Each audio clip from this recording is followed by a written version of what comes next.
एक सच्चे गुरु के लक्षण क्या हैं?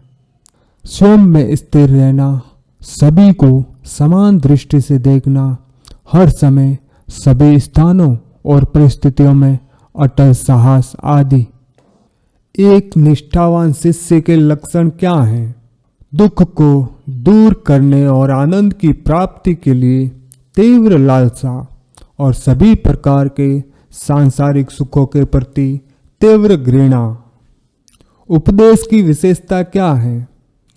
उपदेश का अर्थ दूर की वस्तुओं को बिल्कुल निकट दिखाना है।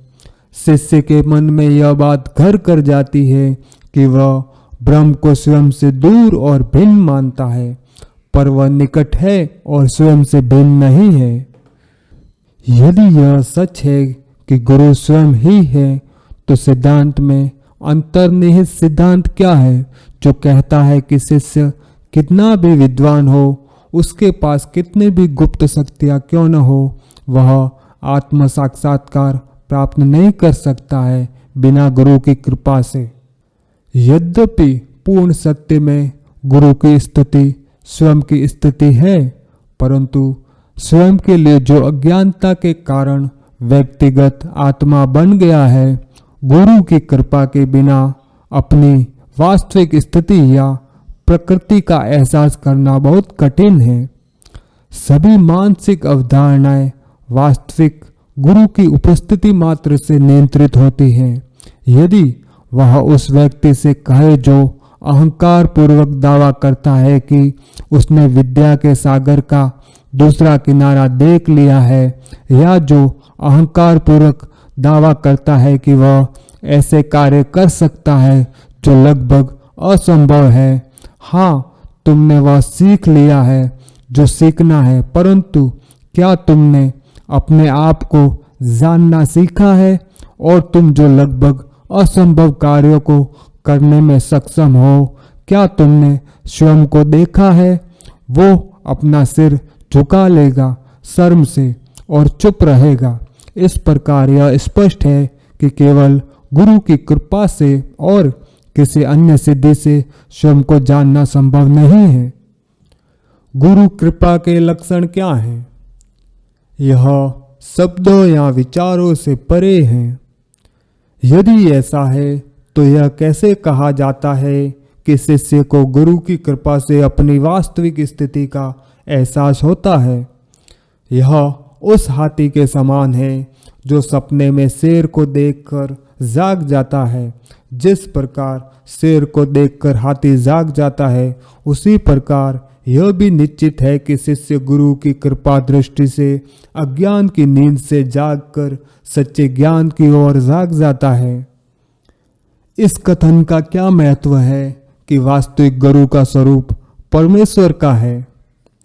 व्यक्तिगत आत्मा के मामले में जो सच्चे ज्ञान की स्थिति या ईश्वर तत्व की स्थिति प्राप्त करने की इच्छा रखता है और जो उस वस्तु के साथ हमेशा भक्ति का अभ्यास करता है, जब व्यक्ति की भक्ति परिपक्व अवस्था में पहुंच जाती है, तो भगवान जो इसका गवाह है, व्यक्तिगत आत्मा और उसके समान सच्चित आनंद अपनी तीन प्राकृतिक विशेषताओं और रूप और नाम की मदद से मानव रूप में सामने आती है, जिसे वह विनम्रता पूर्वक धारण भी करता है और शिष्य को आशीर्वाद देने की आड़ में उसे अपने आप में समाहित कर लेता है।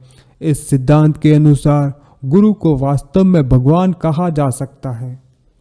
फिर कुछ महान व्यक्तियों को बिना गुरु के ज्ञान कैसे प्राप्त हुआ? कुछ परिपक्व व्यक्तियों के लिए भगवान ज्ञान की रोशनी के रूप में चमकते हैं और सत्य के बारे में जागरूकता प्रदान करते हैं। भक्ति का अंत और सिद्धांत का मार्ग क्या है? यह सत्य सीखना कि भगवान के सेवक की क्षमता में तीन शुद्ध उपकरणों शरीर, वाणी और मन की सहायता से निस्वार्थ भक्ति के साथ किए गए सभी कार्य भगवान के कार्य बन जाते हैं और आगे खड़े होते हैं। मैं और मेरा के भाव से मुक्त। यह उस बात का भी सत्य है जिसे शैव सिद्धांत पराभक्ति या भगवान की सेवा में रहना कहते हैं। ज्ञान या वेदांत के मार्ग का अंत क्या है?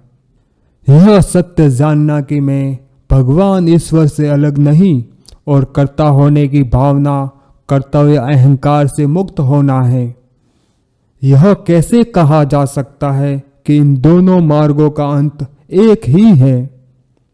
साधन जो भी हो, मैं और मेरा के भाव का विनाश ही लक्ष्य है, और चूंकि ये एक दूसरे पर निर्भर हैं, इसलिए इनमें से किसी एक का विनाश दूसरे के विनाश का कारण बनता है।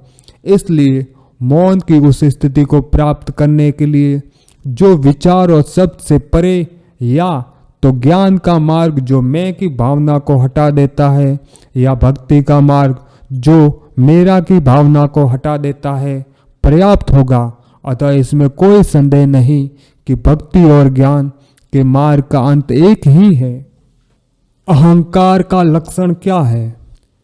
मैं स्वरूप की जीवात्मा ही अहंकार है। जो आत्मा बुद्धि से स्वरूप है, उसमें मैं का कोई भाव नहीं है, न ही जड़ शरीर में मैं का भाव होता है।